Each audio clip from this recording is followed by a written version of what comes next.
haven't we done a platypus swim bait for cod? I'm sure there's a boutique lure. Is there a platypus? Can someone out there let me know? Is there a platypus swim bait? I can't recall seeing one.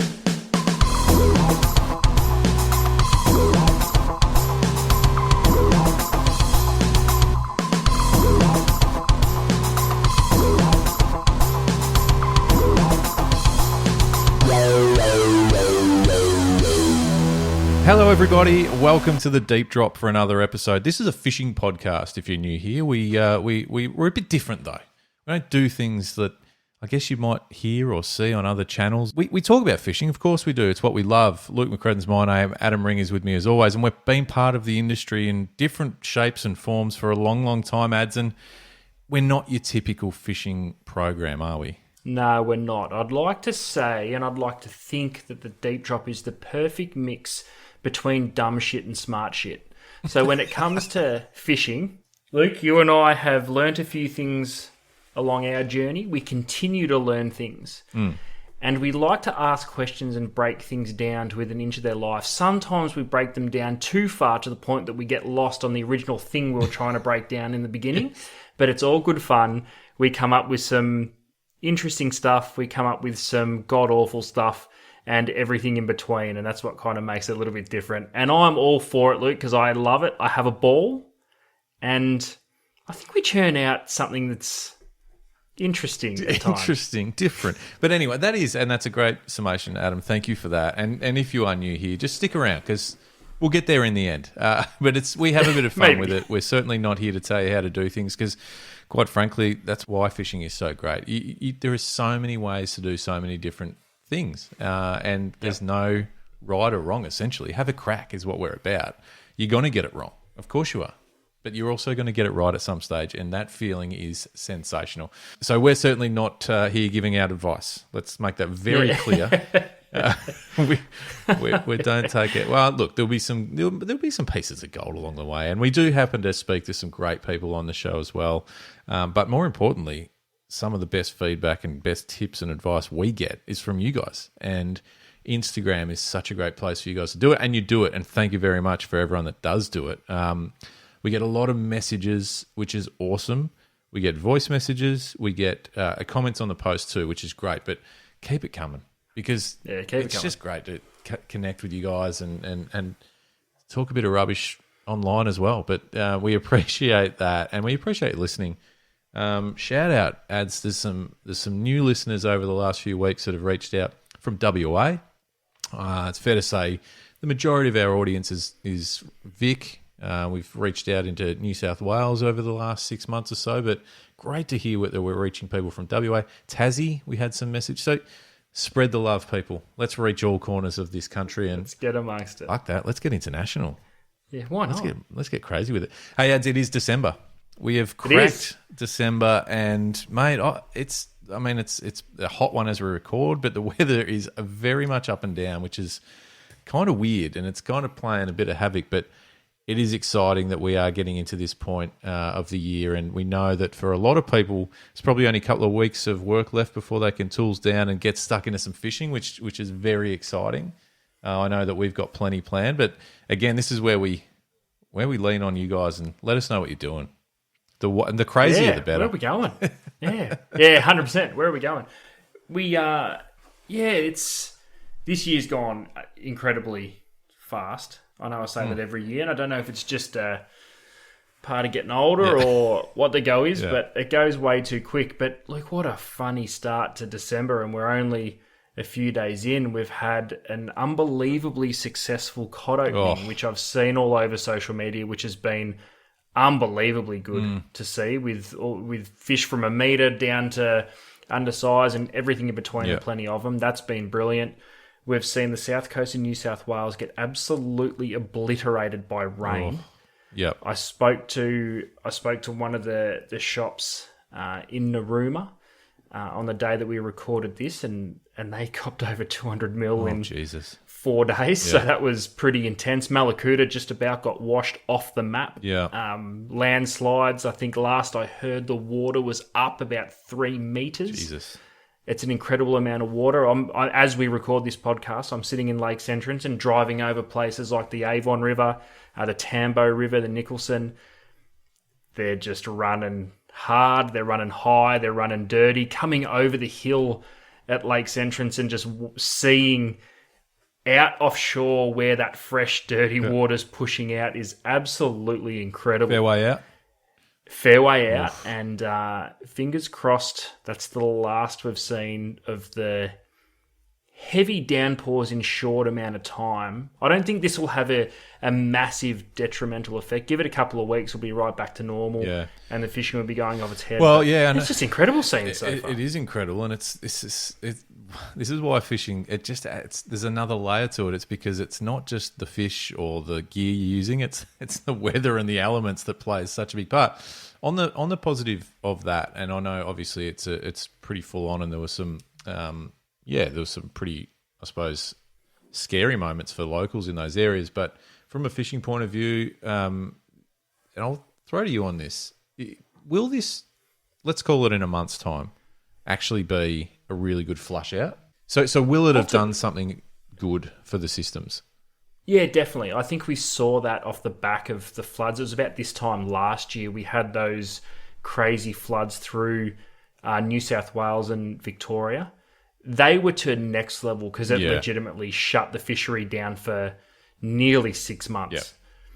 Yep. So I hope we don't get that again. But I think in any estuary system, you add a little bit of water just to keep everything moving, reset. We see a few of these systems that remain closed for majority of the year. They open up.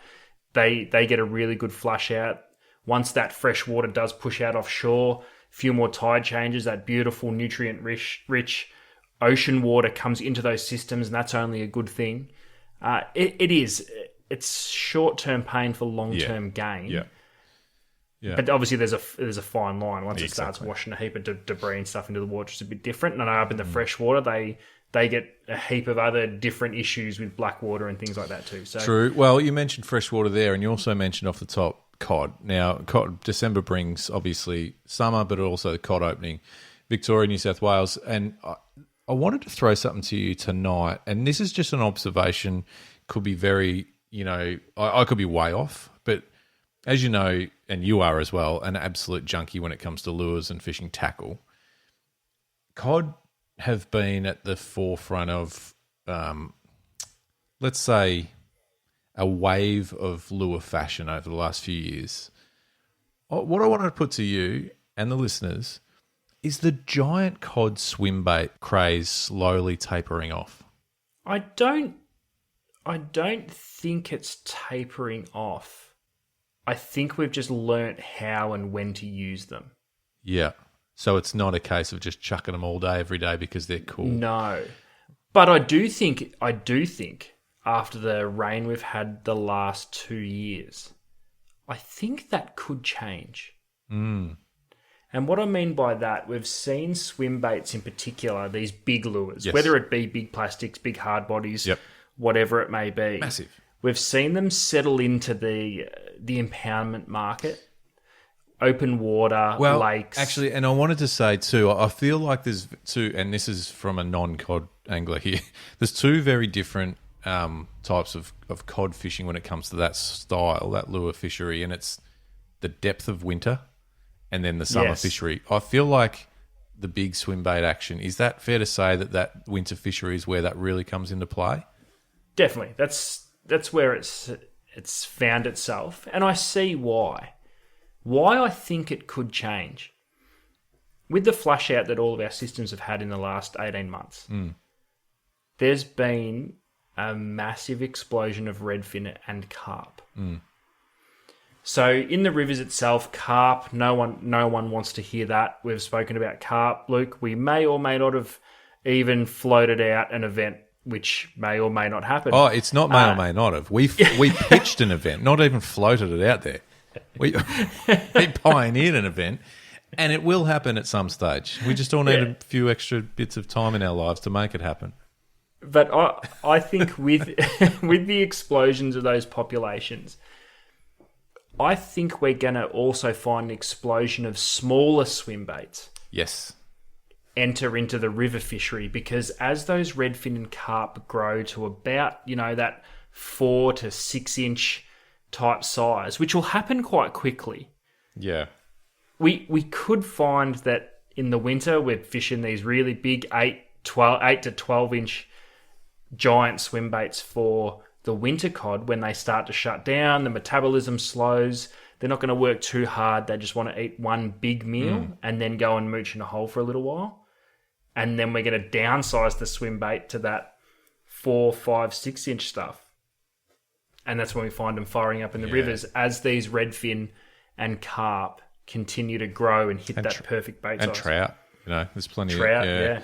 Yeah, that's a fair call. But yeah, it was just something that we were smashed in the face every time we opened social media over the last few years of giant swim bait. Don't get me wrong, I love it. I mean, I love looking and mucking around with those particular lures. They're just sensational. I don't do a lot of it, if any. Well, I've never done the big giant swim bait stuff, to be brutally honest. So it was really cool to see. But then I just feel like, it's not in my face as much. This is why I raise it. So thank you for giving some clarity on that. But again, there are plenty of good diehard cod fishers that listen. We've heard from a few of them that fished the Cod Classic last week. So get in touch. Tell us what you think is happening at the moment on a lure front. I feel like you're pretty bloody spot on there, Rads. Well, someone's always going to prove me wrong, and it's why this thing's so bloody good. I'm sure, especially in places like the Murray, that's quite open, it's quite a big, wide river in parts. You can't tell me you throw a gigantor or something in that sort of size, you're not going to get meter cod. It's more that, I think, that skinny water stuff we're going to find the swim bait things start to really enter. And maybe not in the same vein as we see it now. I think people are starting to really understand soft plastics in that 4 to 6 inch, where we used to just hop everything on the bottom and hope something eats it. But we're getting really savvy with rigging and using plastics as swim baits themselves and rigging them in funky ways to get them doing what they need to do. I think that's going to become crucially important. And I know, it's just going to continue to evolve. I know where your heart's at. And do you think people have got the wrong idea altogether in a cod fishing where they should be redfin fishing? Well, I've never met a bigger fan of a species than you for redfin. You love them. Yeah, I mean, we might see a few reports over the summer of people catching cod and them coughing up a redfin that they've been chewing on and just throwing the cod back and keeping the ready. That wouldn't surprise me at all. And I get it. What happened? Can you imagine? This is getting way off track. And for new listeners, this is exactly what the deep drop does. Can you imagine a redfin that grew to, I don't know, 20 pound? Like, because how heavy is a meter cod, roughly? I don't know, but you're opening up a subject can of worms that you're not ready for. No, I'm so here for it. I've been waiting for this, Luke. Let's do it. All right. Let's dive right in. Let's dive right in. So, hit me with some species, and I'll throw some at you that if they grew to a size. Okay. Well, start with redfin. Right. Start with reddies. Okay. The question is, if a redfin grew to a meter, would it just be a cod? I'd like to think not, but maybe. They could just become really sluggish. I'm not knocking cod, I'm just saying like they might slow. Because at the moment, if you catch a reddy that's, 20, 30 centimetres, you have a bit of fun. It's good fun. Yeah. They fight, they put up a scrap. What if it grew? What do they max out at typically? Cod? No, reddies. 50 is probably... Well, I was going to say 45. 50 centimetres is a tank. Yeah. Like that's a beast red. So let's call an 80. Like that's another 30 centimetres. What happens? Do they just get fat like a yellow belly, or do they just... Yeah, I don't, because I think their body shape says they would just get... They'd be like a yellow belly. Say like a 60 centimetre yellow. They just 3 kicks to the tail and it's kind of all over. But it would be chaos for a short amount of time. The one I default to, Luke, and I still think... Imagine King George Whiting grew to a metre. That would hit the bracket of sports fish, wouldn't it? Because it's no longer a bread and butter bay fish. It's a sport. It's a proper sport fish that is an absolute brute fight. So they did every single thing. So don't try and think it becomes a different species, but just think a King George whiting. You catch them in exactly the same areas. So we're talking weed edges or weed holes, but they grew to a metre. Oh, mate. But that's what I'm saying. I'm not saying that they all of a sudden are offshore over the shelf.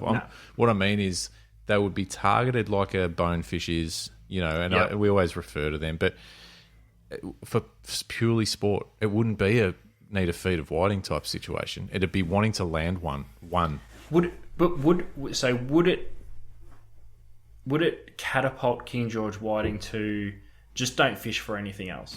You'd have the number one sports fish in the world that's also one of the best eating. Can you imagine the fillets you'd get off a meat of whiting? They'd be steaks, mate. And if they remained good quality too, like how some fish get bigger and get a bit shitter. If they remain good quality, mate, imagine just slapping a couple of those fillets down on the Christmas table for lunch. Like, dig in, everyone. Fuck. That'd be awesome. There'd be a slot limit. If they grew to that big, they'd end up putting a slot limit on them. So you have they would. Yeah, no, it is a bit of a default when you can't help but your mind sort of goes there. But the other one too that I sometimes think is like, and people might go, oh, that's fucking boring. Australian salmon. Like, you can't tell me that and folks in WA, we've got some listeners over there, and they get big. Yeah. But what about a 10 to 15 kilo salmon? Would they fight? And this is a question. This is just a complete hypothetical. Would they be a better scrap than? And I'm going to put them up against a 10 to 15 kilo bluefin tuna, or a 10 to 15 kilo kingfish, or would it be very similar to a kingy? Yes, it'd be awesome if you connected a 10 kilo king and a 10 kilo salmon and just told them to swim in opposite directions. Who'd win? Tug of war. Yeah, who'd pull the other one backwards? Yep. I still reckon I'd have to give it to kings. Only because Luke, and I've probably brought this story up on the program before, but my first ever kingfish, Luke, I caught with you at Narooma. It was on a 50-pound jig stick. It was on a Stella 14,000 that was locked to the point where it wasn't locked, but you had to get a wrap of braid on your hands just to pull one ticker drag. And I caught a king that didn't do a hell of a lot early, but as soon as it saw the boat, it took off. And I thought, the first one's a good one. It was undersized. Yeah. I don't think an undersized salmon would pull a ticker drag off a Stella 14 that was to the point where, yet that undersized king did. Yeah. Wow. Yeah. No, that's a fair call. What about on the? I'm getting weird with it. So we talk about, what if this species was big, this size? What if marlin were 5 to 10 kilos? Small. And, I would be more excited about that than the marlin that currently exists at big. Chasing them with, 2 to 5 kilo gear. That would be insane. 3 to 6 kilo spin outfits. Because the closest you'd get are those baby blacks. Yeah. In Harvey Bay, which would still be, they'd still be. I wonder how. Yeah, what's an average baby black? I don't know. It'd have to be over 10 kilos, wouldn't it? Yeah, I don't know. Maybe not. I don't know. But that would be awesome. I haven't done that, and I do want to do it. We could find that out. We'll find that out because I know people that have done it, or maybe you've done it if you're listening. Because that's just reversing it. But I'm just like, man, all of a sudden, that would be pretty cool. Pretty fun. I mean, obviously, at some point in their lives, they are small, but you just typically don't see them or catch them. So I don't know. Let's throw it out there. What else is there? Do you reckon if and I'll put them in the same class, and I'm sure I'll get shot for it, but an estuary perch or an Aussie bass, lock them in at a conservative 65 to 70 centimeters. Go bigger. Because I reckon you can almost, and this is ridiculous, but like you can almost imagine it'd just be a bigger scrap. Like if you, but if you make anything too much bigger, it now gets. My mind goes to black bass. Same. And I'm thinking, like, because they're big. I mean, they're girthy, like they're big and chunky Yeah. and long too. But So do you think it's 60? They're just a mangrove jack. maybe. But if they were like at 70 to 80, it would become a black bass. Oh, well, I'm just thinking at 60, they're still manageable. Like, do you know what I mean? And don't get me wrong, like, mate, if one of them hits a top water lure on the way down, that you've probably got no hope anyway. Even if 40, 50s can do that, you know what I mean? Yeah. But then I'm thinking if it's 80, it's like you need just some need a completely specialist gear. different setting. Yeah. Yeah. Black bass gear. Fuck. Can you imagine? Can you imagine the perch and the bass, like an Australian bass, say, at that size, just eating platypuses and shit? Like, We're using platypus swim baits. there's a whole new market. There's a whole new lure market. See, mate. Because you'd go, all right. Well, you sort of almost start fishing from the same as you do big cod, but a big Australian bass is gonna smash a cod to pieces as far as a fight goes. Yeah. Do you know what I mean? Well, Like, yeah, you'd think so. yeah. Oh, platypus swim bait. Why haven't we done a platypus swim bait for cod? I'm sure there's a boutique lure. Is there a maker out there platypus? that's Can someone out there let me know? Is there a platypus swim bait directly made for cod? I can't recall seeing one. We've seen all the different reptiles and Yeah, I don't rodents reckon and I've seen birds one. and shit. Is it because it's a bit? Someone would. Is it because it's a Yeah. bit people would frown upon it? Maybe. Do they eat platypus? Someone Would they would. eat a platypus? Oh, I You'd think so. They eat golf balls. Like, they'll eat a platypus. They'd have to. Because a platypus has got a mad action. You ever seen those bad boys swim? Fucking tail on it, mate. I'm not. Heads going side to side. If this isn't on the market, I'm fucking thinking about doing it. Hit me up if you're a lure manufacturer. I'll draw it up tonight. Send it to you. Fur finish. Oh, it's got to be a fur finish. Finish has Fur to be. finish. You could even do diving versions, like deeper. The bill just aims a bit. Yeah, He's angled down a bit, more. Subsurface. mate. Oh, That's big time. that's big time. I can't believe that has to be out there. Someone Has to be out there. Yeah, someone would have done a platypus for sure. Oh, I'm calling it. I'm calling out to people because I know there's people listening who are absolute frothing over these sorts of lures. Someone in their travels must have seen one. Come on, let us know. Anyway, so Australian bass, 80 centimetres, big time. Well, I won't say nothing stopping it, but Jesus, that's hard to stop. Yeah. I mean, you could go through some of, like we speak about metre cod. Like, what happens when they get to a metre 50? Like, do you know what I mean? Metre Yeah. 80. Like, it's Yeah, which I suppose then they just become like Stingrays. those big Queensland groper. then they're just a big stingray that you can't get off the bottom. But yeah, I know there's a point where it gets a bit ridiculous. But I tell you, it's but it's funny, isn't it? Because sometimes I think about snapper. We love snapper; they're great fun. But when you actually think about, let's say, what's an average snapper for Port Phillip Bay? What's 3 to 5? We've been through this week. I was going to say there's a throwaway size that we always use, but if or even the length, like if you go off length, because I'm just thinking, and I know it's a completely different ball game, but a fish that size on a reef up north pulls, in my opinion, 10 times harder than a snapper does. Do you know what I mean? Is that fair to say? Like a nanny or something like that? Yeah, different terrain. So Totally. I wonder, like catching a snapper off a bommy in New South Wales offshore would be different to catching one in the bay. Maybe, yeah.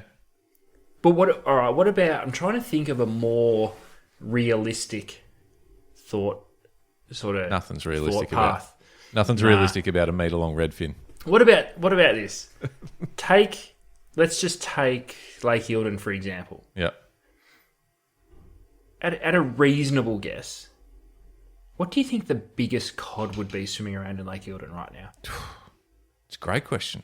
See, this is where I suppose part of me goes, a metre 30 is like but part of me goes, is there something bigger? Is there a metre 60 sitting around, swimming around out there? And this is what I mean. And the reason, I guess some of the reason I beat up, because we've been dribbling shit about how big, if fish got other, but we've seen with bluefin, we've seen the progression from their 102 to 105, and they all seem to do that. And then every now then there was 120s. Then the last couple of years we've had 140s. It's like, how big do we actually see them?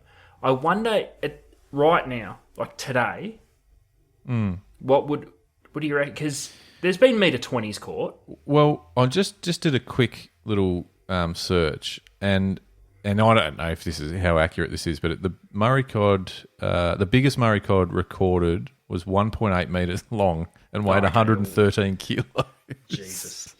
So, okay, so say we worked it. Okay, so they maxed out at 1.8. Yeah, but I mean, what do you reckon the biggest? Do you reckon there'd just be some old tank that's just sitting in a hole in the wall at Eildon that's a metre 50, like $1.50, you reckon? Yeah, I reckon $1.50. I'd love to think that. And there's no reason why not, by the way. Yeah. I mean, unless someone from fisheries comes along and goes, no, they physically can't grow to that. Well, yeah, why not? I mean, that thing I've literally just searched up. Like, it could be complete dribble, but $1.80. Jesus Christ. That's a big cod. It's a barrel. Like, it's literally a barrel. It's over 100 kilos. That's sorting out some gear, that is. That's in the ballpark of I'm not that interested. I'm just like, that's too hard. Okay, so then what about some other, like King George whiting? Yeah. What do you think in Western Port, Port Phillip Bay, or let's just say Victoria's coastline? What do you think the biggest King George whiting? So we've seen them just over a keg. We've seen them maybe 1.1. Which in the length scale is what? Just over. It's mid to high 50s. Yeah, I was going to say anyone just over 50. Because as soon as someone gets a 50, they claim it's a kilo. It's not. Maybe if you got one in a good paddock that's full of roe, maybe. But we've both measured them and weighed them at the shop, and it's actually incredible how a 50 to a 51 centimetre King George whiting can be 850 grams. Yeah, totally. So what would there be swimming around now? I mean, do you reckon there'd be a 60? Is there a 60 swimming around? Why not? Am I right in saying this again? Like, I back myself ads with things I've learned over the years, but sometimes they can be a bit blurred with other things you've learned. But have I learned? And people out there, please jump on, tell me I'm right or wrong. Do King George whiting go offshore to spawn, or at some point in their lives head offshore? I'm sure that I've read things about them being found over the continental shelf. I'm not. I don't think they spawn at depth, because remember, there's the age-old question: do they actually spawn in Port Phillip Bay and or Western Port? And I've heard conflicting things. I don't think they do. Obviously, there's a big spawning ground near Kangaroo Island, South Australia. We know that. They think just to circle back for a little while. Just to circle back for new listeners, this is why you don't come here for facts. Yeah, that's right. It's speculation, solely speculation. Anyway, I think I've heard that. And listen, one day we'll get someone who knows and we'll talk to them. But until then, let's just have some fun. Absolutely. So yeah, but I reckon there's a 60 swimming around. Yeah, there would have to be, wouldn't there? Why not? But it's even like, because it could be at what point? Like, obviously, we know that there's a lot of bigger snapper down towards Welshpool and that sort of thing. It maybe is that the same for whiting, or or in a different part of the coastline or something. But so then what about for snapper? So we've seen 10s. Yeah. We've seen 9.8s, 20 pound. Could there be a 2 pound? Could there be is a 15 there a 12 kegger? Kilo fish? Oh, I went to 15, but yeah, whatever. I'm going by fives. But if you saw on socials tomorrow that someone had weighed a 12 kilo snapper out of Coronella, you'd go, fuck off, check those scales. Oh, I think I'm a bit more open-minded these days, Adam, since I've become old. But yeah, maybe. But again, it depends. Like, if it was from, if a couple of people fish down Welshpool or down that way where there's, and I'm not well versed. Ballerine out your way. There's some big snapper out there. Cryo Bay. Let's keep to ourselves over here, Ads. Thank you very much. No. Yeah, no, there is, and it's funny because it's kind of the opposite of, well, not the opposite, but it's a weird it's a different fishery. It's amazing how different it can be from other parts of the bay. Yeah. Or Western Port, or a place like Welshport or something where or I suppose all those places are quite different. But yeah, there's a lot of shallow ground, but there's a lot of shipping channel edges, and there's a lot of contour, and so there's enough there to keep a big fish happy. But it's not crazy hard current, or so. There is absolutely enough, and we've seen how much food and bait, and the food source up there is incredible. You can't tell me that there isn't a 11 to 12 kilo snapper sitting in the middle of the rip. Oh, Kingfish country, gnarly current. It's up and down. It's deep. It's shallow instantly. There's hard reef. Absolutely. They look like one of them New Zealand dark red maroon fish too. Yeah, and we battle just scars and shit. And we just haven't been able to access them because you sure as shit not going to anchor in there. No. And God, do not. Please don't listen to this. Because you're either going to you're going to get eaten by a container ship, or you're just going to get your anchor's going to snag up, and all of a sudden your arse ender's getting dragged in because of the current. It's just not worth it. We don't even need to go. It's just it's just. But there could be, right? Don't you reckon? No, I agree. I'm just trying not to encourage people to go looking for them because, but absolutely, why not? Why not? That's what I like to think. Why not? Why not? Is there any reason, and let's put it that way, is there any reason there's not a 60-centimetre King George whiting swim around Western Port or Port Phillip Bay? Yeah, that's what I mean. Is there any reason there isn't an 11 or 12 kilo snapper sitting in the rip or sitting down at Port Welshpool? Yeah. Is there not a 1.5 metre, 80-pound cod just sitting in a hole at Lake Eildon somewhere? Yep. Just this old gnarly fish that doesn't do anything. It just sits in a burrowed out hole in the, the weir and just angry. Zips out every now and then and just eats 6 trout and goes back. He's got no friends. He's angry. He's sort of beyond that. He's battle scarred. He's probably been around for, how old's a fish like that? 50? Oh, yeah. He's over it. He doesn't want to socialise. He's not interested. He's just going to, don't come near him because you'll get eaten. Yeah. Don't. He's got do not resuscitate, just tattooed on his back. Just done. Don't stop cod in that area because they'll just all to get eaten. Absolutely. Why not? Why not? I love it. There's got to be some of these. I wonder how many. What about a dirty big? And again, we've just spoken about, but a dirty big Aussie bass just sitting up the back of a river somewhere. Yep. In a log snag that you're not even going to get a lure or a bait or a hook close to. And what would be a reasonable big bass? 65? Oh, that's a fucking horse, isn't it? That's just a pig. Yeah. Oh. Do you reckon though? Surely. Again, why not? Yeah, that's right. But again, without knowing the science behind it, maybe that is not an achievable size based on age, based on, do you know what I mean? Yeah, location and food. Because they're an old fish as well, or as in they typically can grow old. Yeah. Because there's just outliers in everything. Even take people, most people are 5'8" to 6 foot. Mm. But then, you get some... Victor Wembanyama. I was going to say, you get some French freak that just takes the world by storm. He's 7'8" and can handle it like Steph. Yeah. There's always outliers. So what we're saying is there is a Victor Wembanyama in Lake Eildon. Wemby. There is a Wemby in... Where is the Wemby of each species? That's what we're asking. Yeah. If you don't know what we're talking about, Adam and I refer to basketball from time to time. Yeah. Fairly often.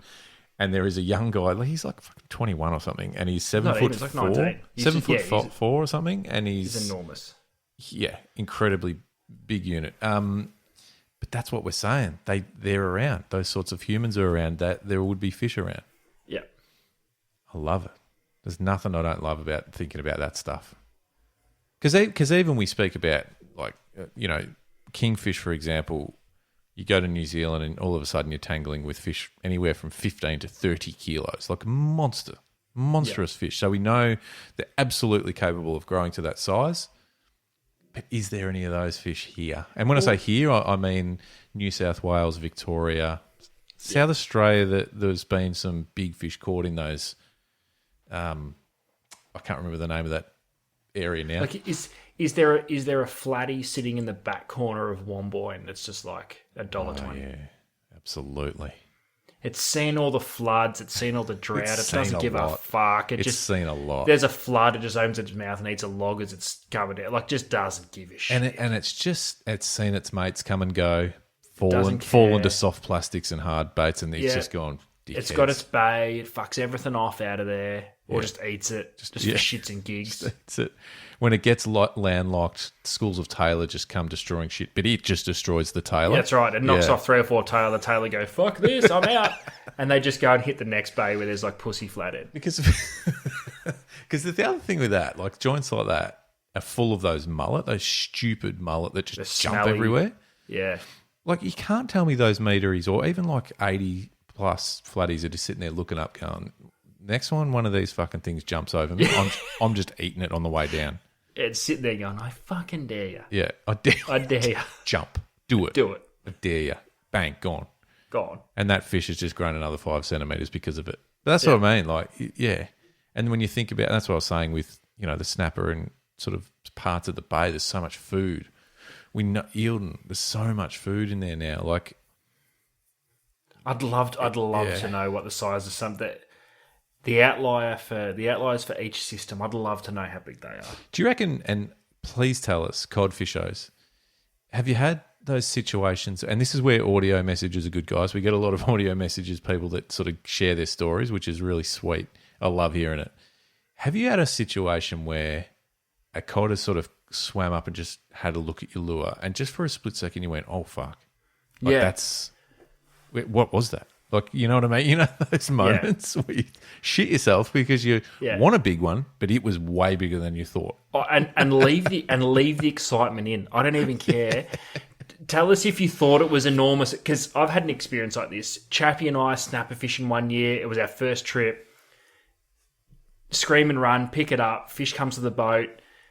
We had it on the deck, and we were still high-viving, thinking it was an easy 8. Like, it was 3.5. Like we got that carried away. Like, it come up on a perfect angle, looked massive, got it in the net. Like, but we're just hugging it, and then we look at it and we go, oh, it's not that big. But those moments though when you are fishing, and a lot of it's like when you're not quite ready for it, and sometimes it's not even the target species. Like, I've seen it. A lot of people who fish offshore would have seen it with a hammerhead or a great white that just appears near the boat, and you just sort of for a moment go, holy Jesus Christ, look at the size of that thing. I'm just wondering whether there's been a cod fisher who's just gone, oh shit. Like, it's sort of almost like, I don't want it. Like, it's too, it's winding in another cod, and it just claps this other cod as yeah. Or a trout or something. Yeah. That's the shit that's cool. Yeah. Yeah. Anyway, there's got to be these outliers, Luke. There has to be. I can't see why there wouldn't be. I can't see why.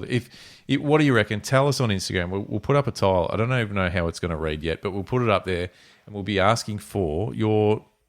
Tell us why there wouldn't be these big fish. Yeah. The Victors, the Wembies.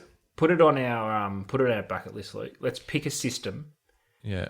And we'll just try and find the outlier. Do we just scuba dive? Is that the best way to do it? Surely fisheries have been doing their surveys and testing and have done some electro fishing and gone. Can we hire can we rent like an electro fishing? Can we rent an electro fishing? I'll Google it, electro fishing boats for rent. How'd you go, guys? I fucking cleaned up. I'd find some shit with that thing. Yeah, I'm not sure I want to do it.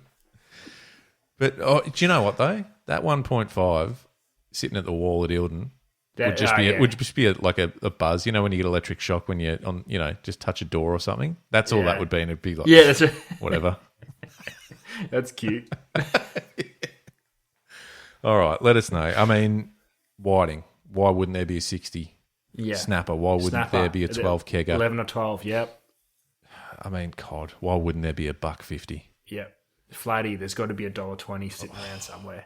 Like, tell us South Coast, New South Wales, I feel as though that's going to be in that sort of Waggonga / Womboyne / maybe Malakuta. Churros. Like, there's just got to be a lot of systems that are full of them. Yeah. Deweys. We haven't even spoken about Mulloway. Nah. Like, they don't exist, mate. Yeah. A Soapy is a bloody unicorn to me. Do you know the other one? And I'm going to finish with this because I know we could go on forever and ever. Another one that gets spoken about that if it grew to X amount of kilos or length or whatever would be unbelievable is a striped tuna. Yeah. You know, they go Those off little their bullets. absolute brains, but they're only ever, a couple of kilos. Yeah. Imagine that they got up to 30 or 40. Or would they just be like any other? Would they just be a bluefin then? Yeah, maybe. Yeah. Well, thanks for shutting that down, Ads. That's a shit example. We had a good episode up until then, mate. What happened to them, by the way? I'm getting sidetracked again. But in Oh, Melbourne, the ones out in Port Phillip Bay. in the bay, offshore, between Bowen Heads and Phillip Island, we had 1 year, maybe two, where they showed... No, 1 year. I think I'm just going to say 1 year. I remember it being 1 year. I know what happened to them. What? They grew bigger and now they're bluefin. That's brilliant. That's brilliant. Imagine we actually found out that's what happens to stripe. They're born stripies. Yeah, they're born stripies, and then at a certain age, change. They get to a certain age and just identify as bluefin, and we all believe them.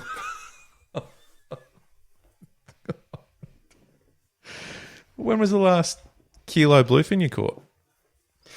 That's maybe it had stripes. I'm not. You might That's have actually a brilliant question. You might have actually just stumbled across What's something. the smallest bluefin? Mate, when was the last time you saw a photo of a southern bluefin tuna that was the size of what you would typically see a striped tuna? That's a brilliant question. We might have just unlocked something that David Attenborough will be... He's ringing me as I speak. Yeah. He's got his crew together. They're heading offshore. Mate, We will find them. we'll find them and we will see their transition. Yeah. On that. We got to go. It's getting ridiculous. It's getting loose. Thanks, everyone, for listening. Off the top, if you're new, welcome. I hope this hasn't scared you off because we absolutely love having new listeners along and please stay around. And for everyone who's been on board for a while, whether you jumped on it day one or halfway through or just recently, massive shout out to you guys because this is a lot of fun for Ads and I, but there's also some really cool shit coming next year. 2024 is going to be a really interesting one. We've got some... really cool stuff coming up. Let's just say there's going to be more content than ever from us. We're really looking forward to it and looking forward to sharing some of that with you over the next couple of weeks. But we probably only do have a couple of weeks, Ads, before we're going to have a couple of weeks off, which will be nice. So, and you and I might actually get to catch up in person and hit the rib for a couple of days. I don't know about that. I think this is... Well, I'll be turning up on your doorstep, so best you leave the door open. This distance is good for me. No, absolutely, and that's what it's about. So we are going to have a couple of weeks off, Ads, over that Christmas New Year's period, just to try and get out there fishing. And mate, I'm telling you now, the energy levels when we get back are going to be through the roof because I'm going to miss it. If we're not doing a show for 2 weeks, I'll be having withdrawals, mate. We're going to have some stories to come back with. I'll tell you that. Some stories. Got a couple of cool things planned for the last couple of episodes of the Deep Drop for 2023. But until then, stick around, stay tuned, subscribe, follow the show on Spotify. We got heaps to come, but a big 2024 coming up as well. So thank you everyone for listening. Jump on Instagram. The Deep Drop is where you'll find us. We got some stuff that needs answering this week. We need some help with this stuff. Anyway, we will see you very soon. Thanks, Ads. Thanks, mate. That was fun. We went nowhere fast with that one. I felt we nailed it. That's the Deep Drop, right? It is. See ya.